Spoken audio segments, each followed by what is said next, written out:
Social and political commentary from a Christian male perspective. Ladies and gentlemen, boys and girls, we are back. I knew yesterday when we saw that video of Fani, Willis, and Nathan Wade in the LA airport, something just didn't sit right with me. I knew something else was going to happen. And just like that, today another shoe dropped. I forgot that the Georgia Senate was actually asking to speak to Fani Willis today. She's somewhere jet setting. This woman is insufferable. She's somewhere jet setting out on the West Coast doing whatever. And there's actually a hearing that she was supposed to be at. So let's bring it in. Y'all check it. Let's check it out together. Let's go. So we've gotten very familiar with this room. This is where the whistleblower was. We met Ashley Merchant here, several other instances around this Fulton County DA Trump interference case. What in the world is happening in Fulton County? All those kind of shenanigans. And yet we're here another time. So this is probably the fourth time, if not, yeah, I believe this is the fourth time we've been in this room listening to the Georgia Senate committee and such of that nature. So let's just check it out. It's not really long. It's about an hour. And it's pretty interesting. So let's bring it in. Let's get ready to go. One in the chat when you can hear. All right. They look like they are moving and grooving. John also looks annoyed. I notice he doesn't have a tie on, but neither do I. So we got to play the cards we've been dealt. They don't have audio at the moment. Their audio has not kicked in. I'm going to move up just a little bit when I see Calcert sit down because he's the head honcho. There's Calcert. Oh, Calcert doesn't have a tie on either. There you go. Well, I guess now John Ossoff is just avant-garde. And I don't know who this other guy is, but he's cool too because he don't have a tie on. All the cool kids didn't wear ties. I don't know when they're going to turn on their audio. Their audio is not on as of yet. All right, I'll just sit here and keep giving color commentary, pun intended. All right, let's see. Let's jump up a little bit. All right. Is there any audio? Maybe the whole thing's muted. Okay, no, there we go. Oh, they just didn't turn it on. Bless the hearts. Harold Jones got a tie on. Only lames wear ties. Sorry, I just don't like Harold Jones.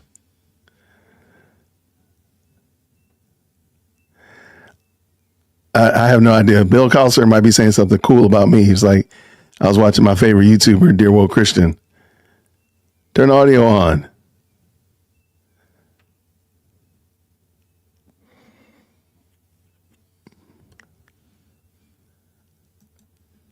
What is going on? Turn this audio on here. Calcert. Man, I would love to understand how court reporters work. If anybody ever knows how that works, man, they just seem like they have such an interesting job. Very fascinating. So she's got some little typing situation here. She has a laptop. She got like 3 recorders, though. That's crazy. All right, Calcer, we got to get this moving. Come on now. And then between September 16 and October 9 is really the only time until about a week ago that there's been no court order scheduling kind of deadlines and what to do. Because on October 9, the court issued a scheduling order setting a hearing for December 3rd on the merits of the objections to the subpoenas. And in the interim, we filed the counterclaim and intervening action, naming the committee as a party, as I talked about last time. Mr. Chairman, you're a party as the chairman of the committee, and President Kennedy, you are a party in your role as president of the Senate, because it deals with the Senate's authority and not just the committee's authority as well. And remind our committee what court we filed these actions in and what's the appropriate jurisdiction to enforce a subpoena from the State Senate Investigative Committee. It was filed in the Superior Court of Fulton County. We did it as a counterclaim to the petition to not enforce or declare the subpoenas invalid. That Fulton County has jurisdiction and is the proper venue because that's where the witness and the documents are in this case. And that's why Governor Barnes filed the protective order or the objection to the subpoena in that court. That's correct. What is the judge that was assigned this case? Originally, I believe it was Judge Williams. Well, no, originally it was Judge Schwall on the rotation, the random system in Fulton County. Judge Schwall decided there was a conflict, recused himself. It then went to Judge Williams. He said, look, there's originally scheduled the hearing and then shortly afterwards declared a conflict. At that point, Chief Judge of Fulton County, Ural Glanville, declared a county-wide conflict for all Superior Court judges in Fulton County. And when that happens, the Chief Judge of the county declaring a conflict will reach out to a Chief Judge of another circuit, and it will be transferred there. We've had that many times in election cases and whatnot. Then shortly after that, our current judge took the hearing, and Governor Barnes' counsel to District Attorney Willis had indicated to us and others that he was trying to get a hearing because he was concerned that she would be held in contempt for not complying with the subpoenas prior to an order. And as we explained in the hearing, at the TRO, we were not going to have the Sergeant of Arms of the Senate go out and try to arrest the district attorney or anything like that. And frankly, because the legislature was out of session, that was not an option. So the judge ultimately held the hearing on December 3rd. On December 20, she issued an order denying the petition to quash the subpoenas, upholding the Senate's authority to issue the subpoenas and this committee's authority to issue the subpoenas and to enforce them. But she did not compel the production of documents at that time. She said pending the district attorney's explanation of why the documents are privileged, she would not compel production at that time. Is that where we left off at your last update? Roughly, yes. So by that point, the judge had issued those orders, ordering the production of the documents, gave her a date certain to provide those documents, and if they weren't provided, to give a reason, why they were legally privileged from disclosure, either through attorney-client privilege or whatever other grounds she might have claimed. Yes, sir. And what was the date that disclosure was supposed to be made? The January 13 is when the district attorney was to provide the basis of her objections, which were largely attorney-client privilege, attorney work product, and investigative privilege. On January 13, the petitioner made filed a response which made general objections, articulating the attorney-client privilege and so on, but also moved to quash the subpoenas again because the Senate or the General Assembly had that session of the General Assembly had ended.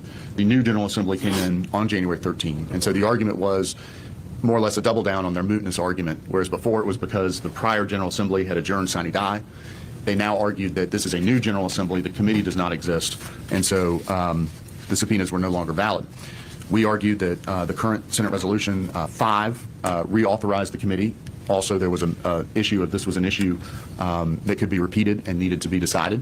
The judge agreed with us on all of that and ordered the district attorney to provide once again any grounds for objection to the subpoena request because she reiterated that they were valid, but understood that there were scope issues in terms of what was there. But like every other party, they had to explain what was the basis of the objection. The deadline for that was those orders came out February 25 because after explaining the objections on January 13, we responded, and on January 17 was when they moved to dismiss. The court issued two orders on February 25, one denying the motion to dismiss or motion to quash, and that was the one I was just talking about, upholding this committee's authority, and ordered the district attorney to once again explain her objections to the extent that they were there. March 12 was the deadline that the court set for the district attorney to do so. On March 10, we at my firm had conversations with opposing counsel about the scope of the subpoenas and what we were looking for and so on. And candidly, given that there's not a lot of law on this issue generally, we thought the best course of action while the legislature was still in session was to at least get the documents that gave rise to the committee's formation last year and reiterating with Senate Resolution 5 again this year. So we wanted to see the documents that they had already produced in the underlying litigation that went to the Court of Appeals, where the Court of Appeals agreed on the recusal order originally issued. Let me stop you there. What are those documents? Because what you're telling me is she is objecting in our subpoena to documents that she has already produced in other litigation that went to the Court of Appeals. Presumably, I can't, Mr. Chairman, I can't say for certain what documents that are being objected to because we've never received an itemized list of, as you normally would. So if there's an objection and it's being withheld on attorney-client privilege or work product, typically you provide, and I think the law requires you provide a privilege log, which is where you identify the date of the document, the persons, for example, if it's a communication, who are in that communication, or if it's a memo, who drafted the memo, a general subject, so it could be, legal authority, and then the basis for the objection. We've never received that. We candidly don't know what documents they're objecting to and what documents are there. So given the need, as the General Assembly winds down, and I know that there was continued interest in this issue, what we asked is just give us what you've already given opposing counsel in the litigation that led to the Court of Appeals order. Give us the documents that you have provided to the U.S. House of Representatives pursuant to its investigatory subpoena. And the committee reserves the right to issue another subpoena. But that underlying litigation was where the trial court disqualified her or Mr. Wade. They had to choose. One of them had to withdraw from the case. That's right. And she then appealed that to the Court of Appeals, and they upheld that trial court order. Yes. Okay, and that is now being appealed to the Supreme Court. I believe so, yes. So there's documents that were relevant in that action to disqualify her from further prosecution of the 16 or 18 defendants that we know exist and that have been produced to somebody before, and you have an agreement with opposing counsel that we will at least receive those documents? We will receive those documents without objection. And when are we going to get them? That's the next step. So that agreement was reached on March 10. The petitioners did respond to the court in timely on March 12. We responded to theirs and said, look, court, we've received and we have an agreement on this. We reserve the right to issue additional subpoenas. We reserve the right to do others. And by the way, there's never been an objection to the witness subpoena to come testify to this committee. And in any prior court order, it has not addressed any objections to the witness subpoena. So it is our position, filed in the litigation, that those arguments are waived. And certainly we've indicated that if she comes and a question is asked that she believes is privileged, she can assert the privilege at that time, as you normally do. So to now answer more specifically your question, but with that context, the agreement was reached March 10. We did not receive documents. And so on March 18, a Tuesday, I emailed opposing counsel and asked, when can we get the documents and how? Do you need us to set up a share file system or something to, for the volume of the documents? Opposing counsel responded, and said, let me check with the client, essentially. My second email, having not received documents, went to opposing counsel March 24. I did not receive one at that time. Opposing counsel indicated to me that they had a brief or a hearing that they did, and that happens. So I sent another one the next day, March 25. And once again, opposing counsel said they will once again check with their client. And on the March 24 and 25 email, I did indicate this committee was meeting, and so they wanted an update, and I just needed to know what to tell you as members of the committee. So as of today, I do not have the documents. I did ask for times that the district attorney could appear to satisfy a witness subpoena, whether we issue another one or you issue another one, or it's just done by agreement based on the old one, and indicated that the committee would like to have her testify during the legislative session. The answer I got was due to the district attorney's travel schedule and court schedule, she would not be available until late April or early May. And that's where things stand at this time. There's two other things, if I could, I would just point out that this is the first time since October 8 of last year that we do not have a court order dictating what's the next step. So previously, if we were trying to get documents or trying to get witness issues there was always an order setting up a hearing or a briefing schedule that would allow the court to decide the scope of that. That appears to no longer be the case. Also intervening on March 14, so this is 4 days after we reached the agreement on the documents with opposing counsel, 2 days after the petitioner responded to the court's order on what is the objections and privilege, an order came out in litigation also in Fulton County Superior Court, styled Merchant versus District Attorney of Fulton County. This is the Open Records Act issue that has been covered in the paper. In that case, the court found that the District Attorney's Office did not comply with the Open Records Act and its deadline of 3 days to explain how long it would take to get documents. Governments do not have to provide documents within 3 days unless they have them, but within 3 days of the request, 3 business days, they do have to explain, here's how long we think it'll take, here's what we think the cost might be. That didn't happen, and the court found that failure was not substantially justified. The second was there was a finding that the district attorney's office was handling the Open Records Act request in that situation differently than others. That typically the district attorney's office, and this is standard, I do a lot of open records issues on both sides, you get them, you often call opposing counsel and say, what are you really looking for? Is there a way to narrow this, et cetera? That was the DA office standard procedure, as the testimony indicated, but there were no calls made to the requestor, in that case the merchant firm. The court found that was demonstrative of a lack of good faith, and further showed that there was no substantial justification to the withholding the documents. As a consequence, and pursuant to the Open Records Act, the court ordered the district attorney's office to pay attorney's fees of $54,103, and that again came out March 14th. So that's where we are. If there's any questions, I'm happy to answer them. But at this point, we will continue. The next step would be if we don't get documents, and this is where I would probably ask that we go into executive session if the committee wants to weigh in on it. But just generally, the next step would be to either move the court to compel the production pursuant to the amendment, or make a finding of contempt. And for the witness subpoena, I think the committee has options there as well. I'll just leave it at that in the open session. Questions of Mr. Belafonte from committee members? Chairman Dolezal, you're recognized first. Thank you. Excuse me. Thank you, Mr. Chairman. Thank you, Josh, for being here. This has been going on for a year now. The DA, when we first issued the subpoena, declared in the paper that it was unlawful, when it clearly was lawful. The courts now have agreed with us that it was lawful. And I'm wondering what your advice is on how we actually get to a commitment. I know that she's saying her travel schedule is preventing that. It would appear, according to, I guess, eyewitness reports, that she's traveling with Mr. Wade again. And so do we have any ability to, I guess, distinguish between personal travel with Mr. Wade, that I don't know if that's part of why she's saying she's unavailable, versus actual official court duties? And at what point do we reach the point of either a second subpoena or enforcement of the subpoena, either with the sergeant of arms or via court order? The existing subpoena is still, on the witness subpoena, is still effective. The court has ruled it is enforceable.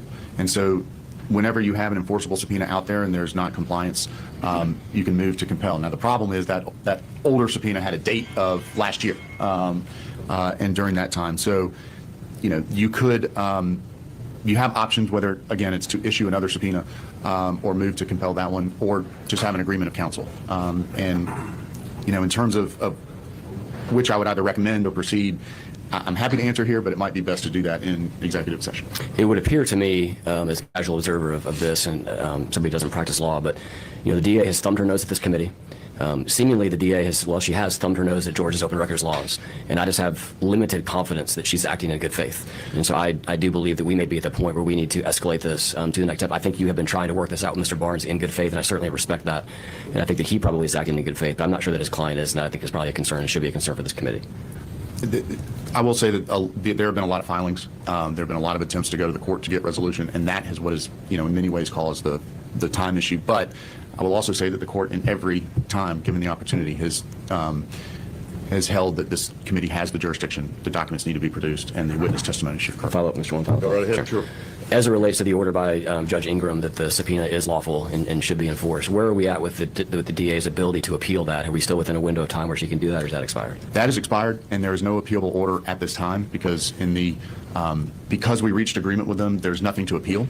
On the prior document subpoena, it is moot because there is that agreement. On the witness, we think they've waived the argument and long ago, and so that is that time is gone, and even then it would take the Superior Court to decide whether to allow an appeal to proceed, but that time is gone. There's no final order right now. Thank you.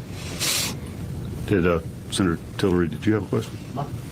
What the recommendation of counsel as to the next step as well, if you thought it would be judicial. That seems like that would be the move at this point in time, potentially even asking the court to set a date for the either in-person testimony. Or am I correct in hearing you that you already have reached an agreement on the documents to be supplied? Yes. Have you reached an agreement as to the date they would be supplied? We were, frankly, acting under the presumption that because they've been produced to other parties that they were available quickly. That would be my thought.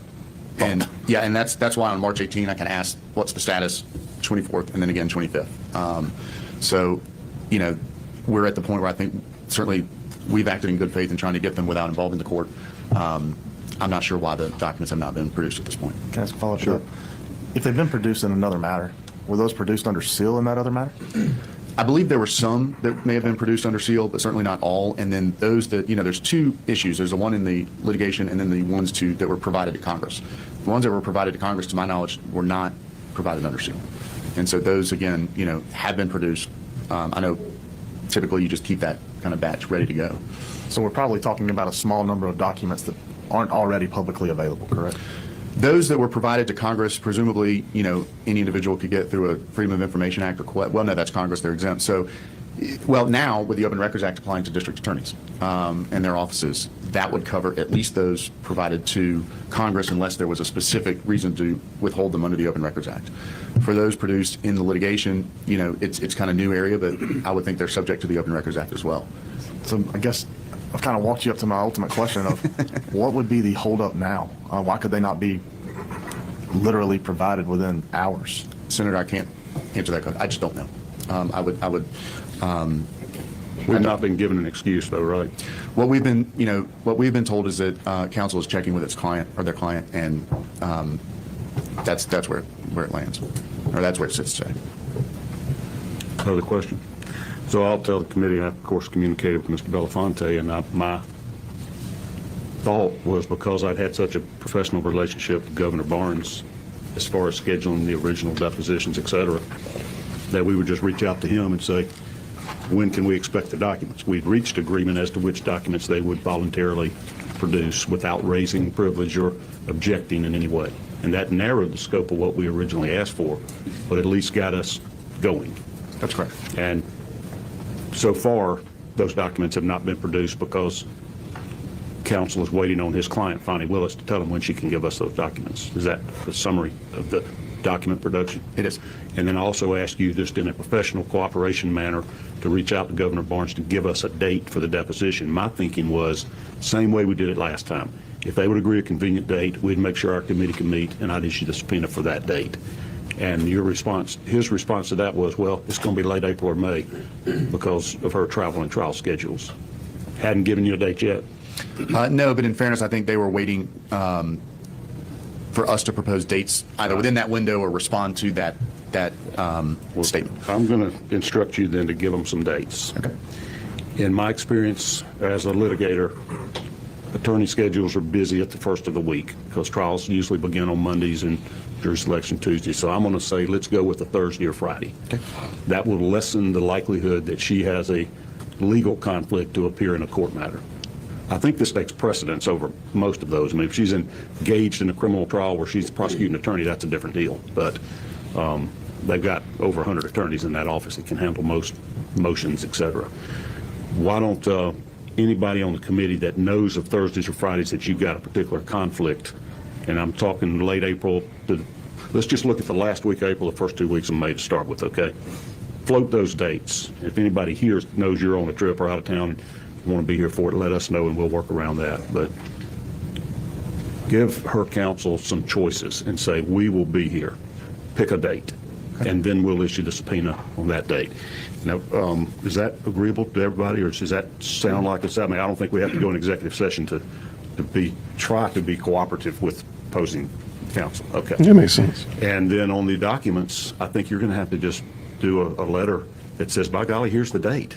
And it needs to be before we have her here to testify so that we can be prepared to question her. So I would say 2 weeks from today or from this Friday, I mean, pick a date here, April 15th range. You look at something that's at the end of a week and say, this is reasonable. This has been going on now since March the 12th, and follow up. And so that's more than 30 days from when they agreed to produce documents that have already been produced in other matters. Right? Okay. Does that sound like a fair course of action? I'm not your counsel for this committee, but that would be my suggestion if that. Look at Jones. He texting The Fani. question for the committee is, given the agreement on March 10, whether the committee wants documents while the legislature is in session, or if the committee would be satisfied getting them after sine die. Well, I mean, we only got a week. Right.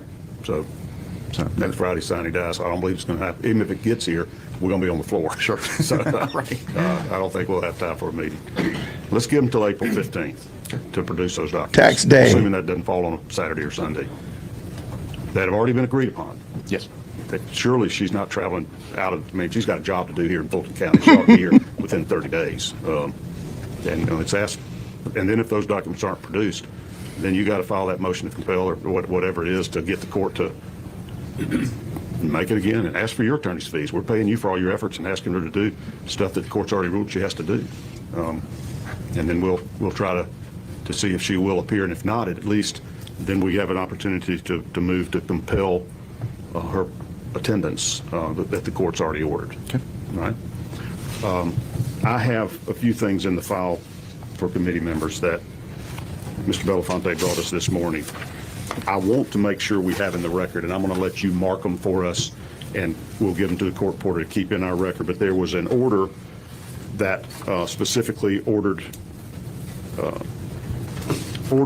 Ms. Willis to appear in response to her subpoena, the witness subpoena, and that was not appealed. The order indicated that the witness subpoena was enforceable, but in the December of last year order, it grouped it with the document one and said subject to the production. You know, it doesn't address the witness one separately. My point on that one was there's not been an objection made by the district attorney on the enforceability or scope of the witness subpoena since last year.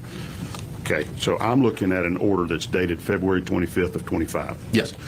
Order regarding petitioner's objections to witness subpoena that ordered her to file a detailed elaboration of her arguments no later than March 12th, or else abandon the objections to these requests on these bases.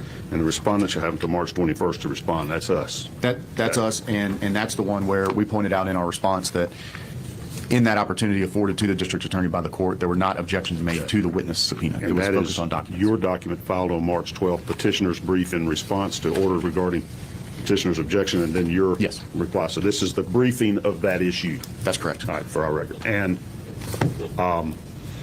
no appeal to the court's order. No. So the next step is for us to issue the subpoena again, give them a date certain, and if she fails to appear, then we would file a motion for contempt for failing to have honored a subpoena that she's already get an order that is enforceable. You would have several options at that point, including contempt. Yes. All right. And then we will talk to you about which of those options to go. All right. Okay. So let's be nice guys again first. Let's reach out to her counsel and suggest either a Thursday or Friday in beginning the last week of April or the first 2 weeks of May. Right. And if they will agree to a date, then we'll issue the subpoena, and I think they will honor their word. If not, we're going to have a whole nother problem. Right. And same thing on the documents. Just say, we've hit the end of our rope. We need them by April 15th. You've already agreed to give them to us. And if they don't, then we'll have to circle back with you. I'm expecting we're going to probably plan a meeting for late April or early May, depending on the subpoena one way or the other. Right. And then we'll tell you what to do, or you'll tell us your advice, and then we'll choose. Senator Tiller? Mr. Chairman, I just wonder your thoughts and the thoughts of the committee. We've gone these steps several times. Would it be appropriate, and would the committee consider authorizing counsel, if a date cannot be set for appearance before May 10th, to authorize him to file a motion with the court asking the court to set the date for the personal appearance? What do you think? Let's say they don't agree, they don't play nice, that we're trying to be professional and they won't agree to a date. Would that be an option for you to That would do? be an option. I think also that the committee could issue a subpoena setting a date unilaterally, and then they would have opportunities at that point, if they can't make it, to move to quash or whatever else. You know, or if we don't get a date, I think we could just ask the court, indicate it almost like a status conference, and ask for guidance from the court in an order setting a date. So that, given that we've already gone through all the objections, right? I mean, the only objection left would be something like trial schedule or something of that nature, which is why I think you've given a large window to help avoid that. Mr. Belafonte, the reason I'll bring up that option is if we file a motion, then we're going to have a motion to quash. Correct. Then we're going to have a hearing on the motion to quash. Then we're going to be back in this, I think, wheel that we've been on for the past year already. If the committee feels like it's a wise move, I at least I'm willing to make the motion if the committee wants to consider, at least for consideration, that if personal appearance cannot be set by May 10th, that we would file a motion with the court, that the court set the date for personal appearance and testimony on the matters that they've already ruled are legally binding. Does that basically give us a shortcut or expedite matters to do it that way? pending agreement with the court, of course, but it is an option to present to the court and to help shortcut that, for sure. Senator Hatchett, you're recognized. Yep. And this may be a conversation that would be more appropriate in executive session, but as I start, if it needs to go in executive session, you just tell me to stop it. 6.4, that I'm assuming that rule would apply here. Yes. And that if we send a 6.4 letter to resolve a discovery dispute and we're not able to get it, then we could actually motion for a 6.4 hearing on those specific issues, and that could be the vehicle in which to get the court to set a date for the documents and for her to appear. That is another option. Okay. Yes, sir. I'll get ahead of you, Mr. Chairman, but if you're comfortable with that, I'll make that in the form of a motion. Basically, it would be if they don't voluntarily agree to select one of these dates in the next, the end of April, the first 2 weeks of May, to ask the court's intervention to set the date. Set the date. All right. I'll accept that as a motion. Anybody want to second that? That second, Vice Chairman. Any discussion of that course of action?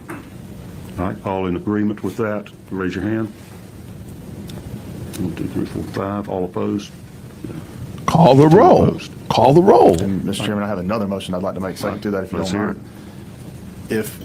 Should we end up in the position that we have to move forward with forcing a hearing because we can't set one by agreement, then I would move that we instruct counsel to request all fees for all time involved in anything concerning Give us our money.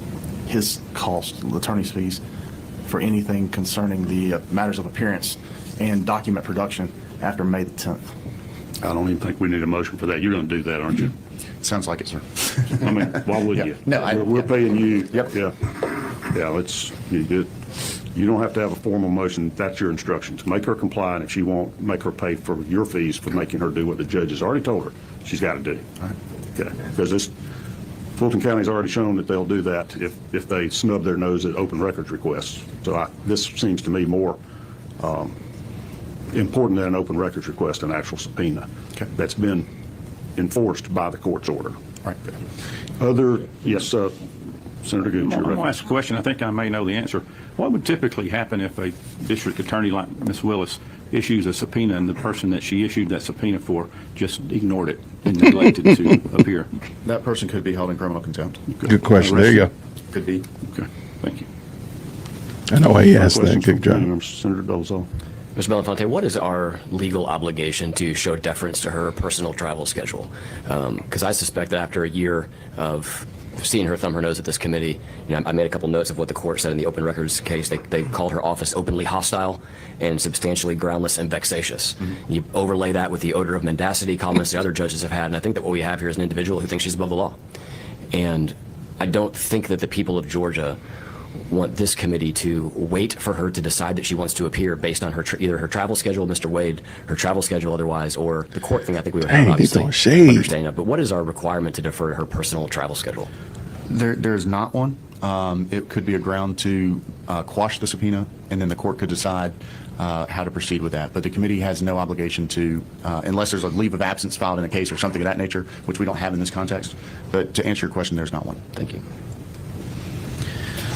Okay, I'm going to mark the documents that the orders regarding the production of documents and the responses and reply briefs that are record, so we can have that in our record. We also have in our folder a draft of minutes from our last meeting that we need to approve, if y'all take a minute to review those. This was our February 20th meeting, our organizational meeting, and we got litigation update from Mr. Belafonte at that meeting as well.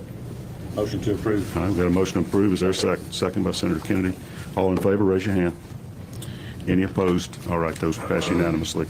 All right, having done that, that will conclude our business. We will wait to hear from you as to whether or not you're able to reach an agreement as to the date that she will appear to respond to her witness subpoena. And as soon as you get the documents, please share them with the committee. All right. And with that, we are adjourned. Thank you very much. Thank you. Shout out. Wow. That was a seriously quick meeting, but shout out to him. All right, bonus points. If you use the word vexatious in a sentence today, please let us know how you use it. You have all day today to use the word vexatious in a sentence. Your kids are vexatious. Bob down in accounting is vexatious. This vexatious report, whatever. Please make sure you use it. Let us know how you do. All right. Will we see Fani Willis as much as I'm encouraged by their bravado, I don't think Fani's gonna come. This has been going on for a long time, a very long time, Andrew. All right, let's see what they're. Where's that camera going? The camera looks crazy. Oh, they're gonna do a little press conference. Forgot about that.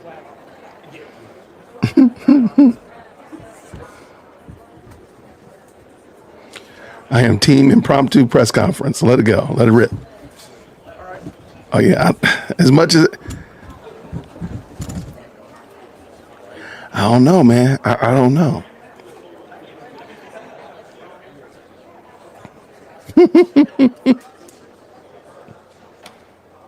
I like it.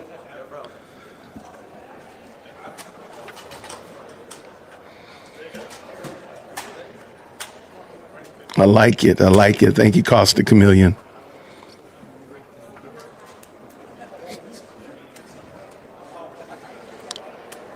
The likes on my video have been vexatious to my YouTube goals and plans. Hit that like button, y'all. Hit the green heart once you hit the like button.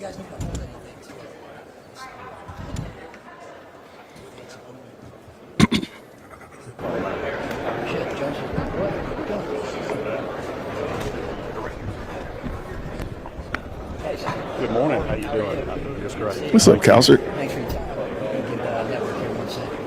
Usually they're the fast one. Yeah. Yeah, chop the man head off. Get the camera up. He's tall, I heard. All right. All right.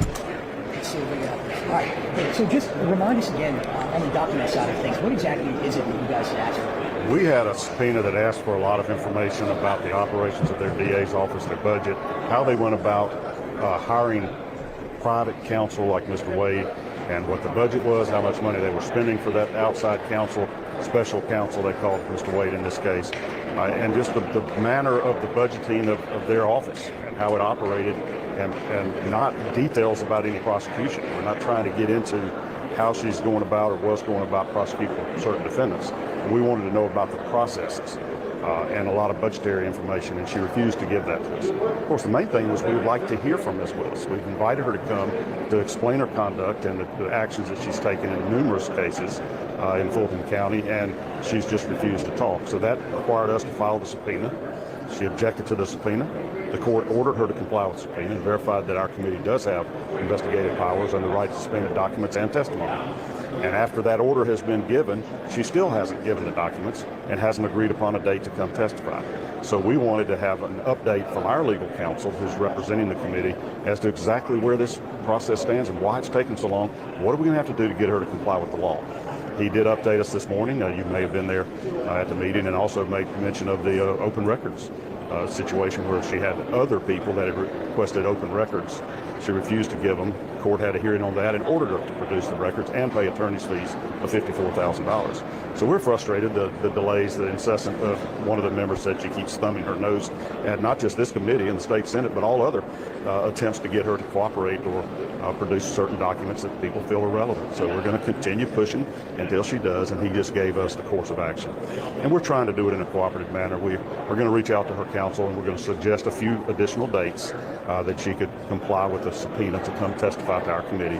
If we can agree upon the date, that's what we'll do. If not, we'll go back to court and ask the judge to set a date for her to come testify for our committee. And also make sure she produces these documents. We think we've reached an agreement that she will produce certain documents, and certain ones we agree not to push forward at this time.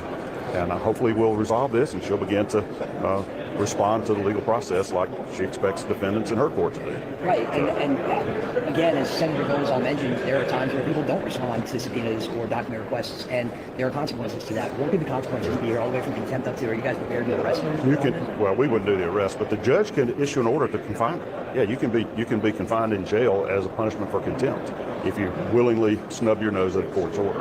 And they can be fined, so you will just have to see what the Superior Court of Fulton County would choose to do to force her to comply with their orders. She is not above the law, and I think that there are legal processes to force her to comply. And yes, that does include confinement. And I'm not threatening that. That's up to the judge. to do if she fails to comply. But so far, I mean, this has been going on now for many months. We issued our subpoenas back in September of 24. We're now 6 months later, and we haven't gotten her to comply, even though the judge has ordered it. And, we're fed up with that. We've had enough, so we're going to take the next step. We're going to try one more time to reach out to her and let her and her attorney agree upon a date that is convenient with her and convenient with us in the next few weeks. We're going to aim for the end of April or early May because her attorney said she had travel commitments and that she had court commitments that would keep her unavailable up until that time. So that's about another month, but at the end of that time, we'll be out of patience, and we hope they'll agree to appear. If not, we'll go to court and we'll ask the court to force her to obey our subpoena. Yeah, you talk about travel plans. We saw, obviously, I know you saw the other day that it appeared she was traveling with Mr. Wade. Given that this all started with the way he was named, at the top of that case, you mentioned thumbing her nose at this. Do you think that's what she's doing, just by continuing to be and spend time with Mr. Wade? I don't know, and I'm not going to get into the name calling and accusations. People have travel plans. It doesn't matter if she's traveling with Mr. Wade or her mother or anybody else. I mean, that's not our concern, our business, and I'm sure she may have some time off. Attorneys file leaves of absence when they're going to be away from court and unable to appear. And I'm not going to judge her or criticize her or what the purpose of her travel may be, but she just needs to give us a time when she's going to be in Atlanta and able to come testify. I think this is the most important question. Donald Trump was able to get back to the White House despite other legal troubles that were facing during the campaign. This case appears to have unraveled quite a bit. Is this still worth your time? I keep saying, this isn't about that case. This is not about trying to interfere with her prosecution of Donald Trump or any of the other defendants that she went after. That's her job. The courts have slammed her on that pretty much every time they turn around, that she's had inappropriate relationships and conflicts of interest and has been required to either her withdraw or Mr. Wade. But that's not our problem. We're looking at the underlying conduct and the public confidence in the judicial system, in the criminal justice system, and what actions should be permitted and not permitted by district attorneys or other prosecutors. And are there legal changes that we need to make to restore confidence in the public of the nonpartisan approach to criminal justice? So I'm not getting into her prosecution. I think the courts have pretty much put an end to a lot of that, but that's not the Senate's mission here, or not our purpose in investigating misconduct by prosecutors. I've got another meeting I've got to say. Thank you all. All right. Okay, I'm going to let them. I think they're done. I feel good that they're probably done.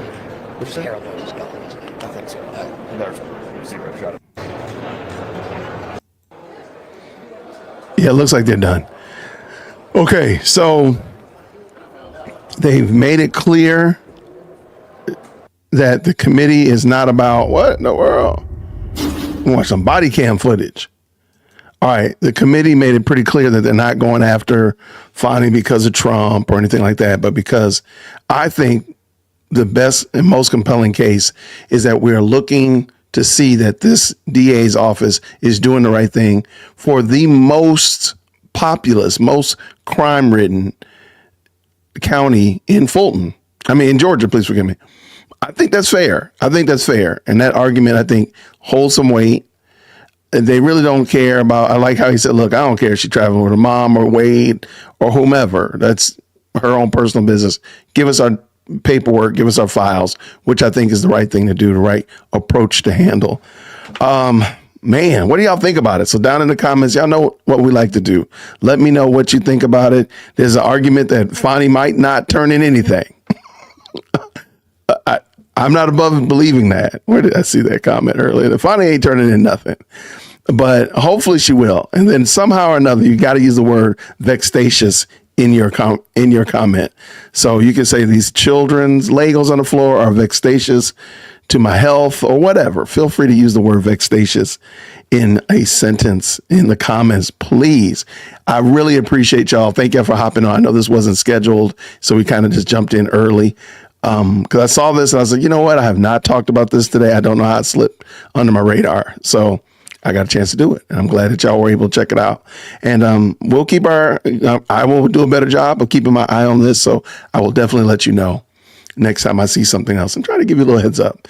So thank you so much for that. I do want to let you know that next week I will be in Dalton, Illinois Wednesday through Friday. I'll be doing some tours, of course, some interviews, lots of live streams. So please make sure you hang out with us. We will be doing a watch party on Tuesday here from Atlanta for the election going on in Dalton and Thornton, respectfully.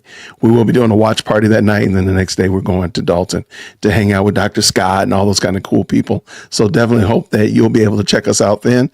I do have some fun stuff dropping this week. I got another Saturday school dropping this Saturday, so looking forward to sharing that with y'all as well. I want to say thank you all to my supporters as well as all the members, because you all make this thing work and keep everything going in the right direction. Thank you so much to all the subscribers and everyone who's helped me get closer to my goal of 50,000 subscribers by the end of April. I really appreciate y'all. So everybody have a fantastic rest of your day. I'll see you real soon. Grace and peace.